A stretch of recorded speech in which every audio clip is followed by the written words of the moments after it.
वेळा लॅट्रिनला जावं लागतं. काही काही पेशंटला होत नाही बरोबर साफ, कॉन्स्टिपेशनचा त्रास असतो.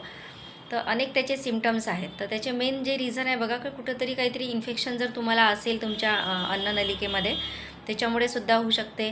तुम्हाला जर काहीतरी स्ट्रेस असेल, काहीतरी तणाव आणि टेन्शन जर असेल, किंवा स्पेशली ज्यांना मोठेपणामध्ये त्रास आहे, तर त्यांच्यामध्ये कुठेतरी हिस्ट्री असते, की लहानपणी त्यांना काहीतरी स्ट्रेस, काहीतरी फिअर, काहीतरी भीतीच्या वातावरणामध्ये ते लहानाचे मोठे झालेले असतात.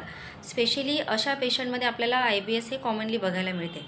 आमच्याकडे जेव्हा पेशंट येतात आम्ही हिस्ट्री घेतो ॲज अ होल म्हणून. होमिओपॅथीमध्ये आम्ही फक्त पेशंटचे सिम्पटम्स नाही बघत, तर पेशंट ॲज अ होल आम्ही ट्रीट करतो. आणि जोपर्यंत आपण त्या कारणाच्या मुळापर्यंत जाणार नाही, तोपर्यंत तुम्ही कितीही औषधी घ्या, त्याचा काही उपयोग नाही. परत जर कोणाला नर्वस सिस्टीमचा काही प्रॉब्लेम असेल, म्हणजे तुमच्या पचनक्रियेशी रिलेटेड जे नर्व्ज आहेत तिथून तुमच्या ब्रेनला जर सिग्नल व्यवस्थित मिळत असेल, म्हणजे बरोबर त्यांचं कोऑर्डिनेट होत नसेल, तर त्याच्यामुळे सुद्धा तुम्हाला IBSचा त्रास होऊ शकतो.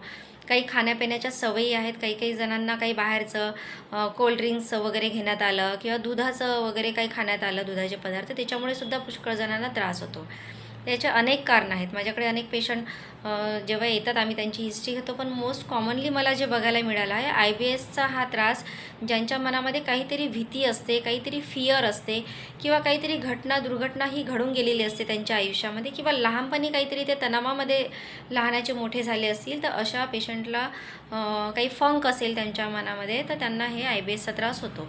मग अशा वेळेस कसं असते, की पेशंटला कुठे बाहेर जायचं आहे. काही पेशंट आमच्याकडे येतात, की काही ऑफिसला जातात, कोणाची ड्युटी असते, आणि बिलकुल त्यांना जायच्या वेळेवर खूप पोट दुखून येतं, आणि मग त्यांना लॅट्रिनला जावं लागतं आहे, किंवा कोणत्यातरी महत्त्वाच्या कामाला त्यांना जायचं असते, तर त्यावेळेसच त्यांना पोटाला मुरडा मारून येतो आणि लॅट्रिनला जावं लागते. काही पेशंटला काही खाल्ल्याबरोबर लगेच जावं लागतं. म्हणजे त्यांना मग त्यांचं जे रुटीन आहे, कुठे जायचं यायचं असेल, कुठं सोशली त्यांना सामाजिकदृष्ट्या त्यांना मग खूप अडचणी येतात रोजच्या दैनंदिन जीवनामध्ये, तर ते त्रस्त होऊन जातात. त्या भीतीने मग ते कुठे बाहेर जायला टाळतात, कुठं बाहेर जात नाही, किंवा वेळेवर ते मग ते जेवण करणार नाही, खूप कमी खातील. त्याच्यामुळे या पेशंटला मग विकनेस यायला लागतो, थकवा यायला लागतो, कमजोरी वाटायला लागते, आणि सोबत हा वारंवार लॅट्रिनला जाणं, किंवा मग 1-1, 2-2 दिवसाआड जाणं, व्यवस्थित साफ नाही होणं, असे अल्टरनेट दोन्ही त्याचे लक्षणं आहेत. आणि खूप जास्त पोटामध्ये गुडगुड हे सुरू असते. पण क्रॅम्पिंग पेन, पोट दुखून येतं आणि लॅट्रिनला जावं लागतं. मग मनामध्ये काहीतरी भीती, फिअर असते कोणाला. काही स्टुडंट्स आमच्याकडे येतात, ज्यांना एक्झामला जायचं असते, ज्यांचा पेपर वगैरे सुरू आहे, किंवा शाळेत जायच्या वेळेवरच त्या मुलांना बिलकुल पोटात दुखून येतं. तर हे असे छोटे छोटे कारणं आहेत त्याच्यामागे, की ज्यांना हा IBSचा त्रास होऊ शकतो. मग पेशंट पुष्कळ आमच्याकडे येतात आणि सांगतात, आम्ही खूप सारं डायजेस्टिव्ह टॉनिक घेतलं, कोणी काही आयुर्वेदिक घेतलं.